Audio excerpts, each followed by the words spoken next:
naaawa ako na naiinis din, no, kay Harry Roque. Bakit 'to?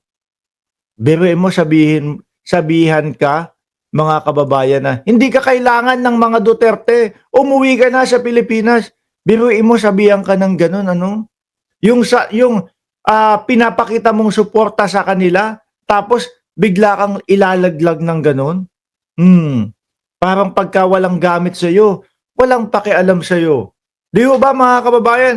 Hindi, eto kahit ako alam ko mga boss chief amo sir, na may bahagya, no, na may bahagya na kaya ginagamit ni Harry Roque ang mga Duterte, lalong-lalo na doon sa pag-i-stay po doon sa The Hague, sa Netherlands, kasi nga ho mga bossing, kailangan niya, no? Kailangan niya ng dahilan upang sa gano'n kumonekta doon sa sinasabi niya o kumonekta doon sa naratibo niya na kaya siya pinapahagilap o kaya siya nagtatago kasi inaano siya, ginigipit siya ng gobyerno ng Pilipinas. At dahil yon sa pagtatanggol niya kay dating Pangulong Duterte, kailangan niyang maipamukha yan no?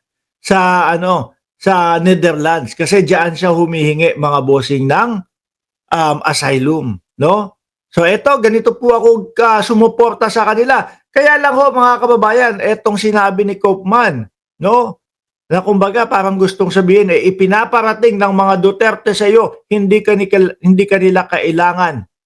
Makakaapekto ho ito mga bossing doon sa asylum na hinihingi ni Harry Roque, no? Magmumukha ho kasi mga kababayan na si Roque lang talaga ang nagpupumilit, no? At ginagamit lang talaga ni Roque mga kababayan yung mga Duterte para doon sa kanyang paghingi ng asylum. At makikita lalo ng Netherlands na, naku, tignan mo nga yung mga hearing nila doon sa Kongreso. Talagang kaya lang nagtatago tong si Harry Roque dahil may dahil mayroong papeles o dokumento na hindi niya kayang ipakita.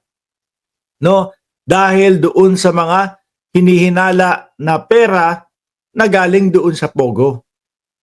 Di ho ba mga kababayan? Kaya naaawa din ako pero kaya lang kailangan harapin ho talaga ng isang Harry Roque, mga bossing. Ako may asawa, may anak din ho, mga kababayan. Ayaw kong maramdaman nila yung mawawalay sila sa akin. No, masakit ho yan para sa pamilya. Kaya nga ang lagi nating sinasabi kay Harry Roque, umuwi ka na. Kung alam mo naman pala ang kasagutan, resolbahin mo yung problema mo. Sagutin mo, ipagtanggol mo ang iyong sarili. Di ba? Pag naipagtanggol mo, di sama-sama ulit kayong magpapamilya. Sama kayo ng asawa mo. Lalo na ho doon sa mga anak. Masakit po yan nangyayari sa kanilang padre de pamilya, mga bossing. No? Eto, babasahin ko. Sabi ho dito, break it to me gently. Unti-unti, ano? Harry Roque is not wanted by Duterte or anyone near him. Biruin mo. Kaya si Maharlika, todo ang tanggol na lang po kay Harry Roque. Binibira. Ang taga-bira ngayon ni Harry Roque, mga kababayan, si Maharlika po. Binibira ni Maharlika si Atty. Koopman. No? Binibira ni Maharlika si Atty. Koopman. Oy, Koopman, hindi mo alam yung ginagawa mo. Biruin mo, ganito, ganyan. Kakausapin mo ang presidente ng Pilipinas.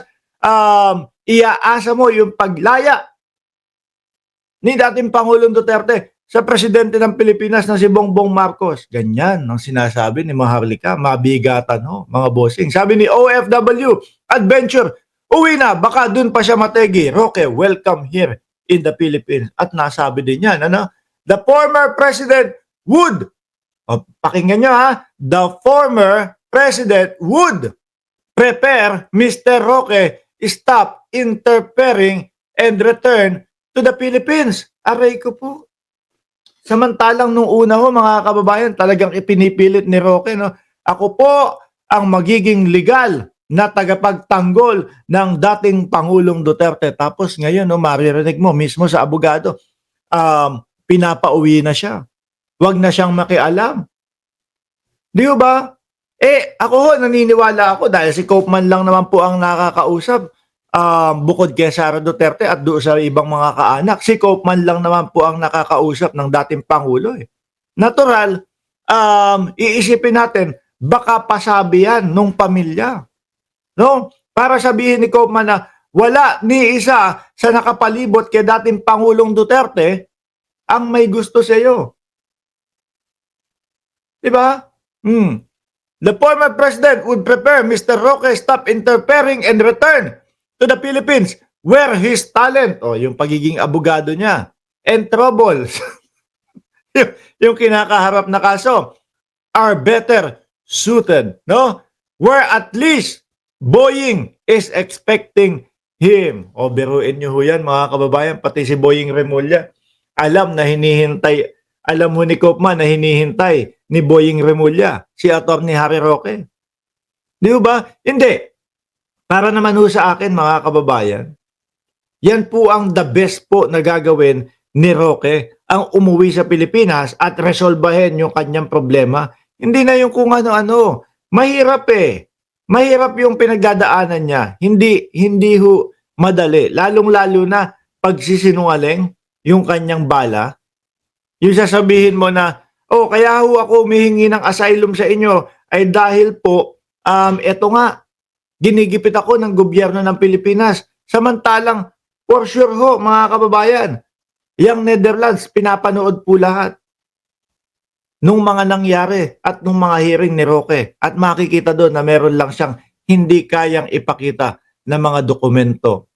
Tuloy ko. Duterte leads council also exposed Roque's supposed crazy attempt to sue the Dutch government while begging them to release Duterte. Embarrassing. From day one, Roque has undermined me and misled the public. Sabi ni Koopman, no one is interested in him as a lawyer. Kumbaga ho mga kababayan, frustrated na ho din niya si Roque. Wala nang maisip na paraan. Ang gusto niya lang niyan, maabsuelto siya, makabalik doon sa kanyang pamilya. Kaya lang, habang nagtatago siya, lalo pong nababaon mga bossing. No? Sabi ni OFW Adventures, pinagdidikdikan lang siya niya ang sarili niya sa mga Duterte. Kala naman niya matutulungan siya sa kaso niya. Wala. Mukhang tablado na ho sa mga Duterte si Roque, mga kababayan. No? At tingin ko ho dyan, dahil nga po magkakampi si Maharlika at si Harry Roque, ang tingin ko dyan, susunod, mga bossing, kaaway na din ng Maharlika ang mga Duterte. Ganyan ho ang nakikita kong magiging niyan, flow niyan mga kababayan. Susunod niyan, pati si Maharlika, ibubunyag na lalo ang mga Duterte. Tingin nyo, dyan, press 1 sa comment section kung nakikita nyo na ganun ang papunta nung tahak nung kanilang pagsasamahan. Susunod na mga araw, si Maharlika na, ibubunyag na yung mga Duterte. No? Sasabihin, hindi, si Mayor Baste talagang duwag po. No, nagsabi sa akin yan hindi daw siya lalaban, takot daw siya talaga kay Torre. Marites, Musni, shout out sa iyo.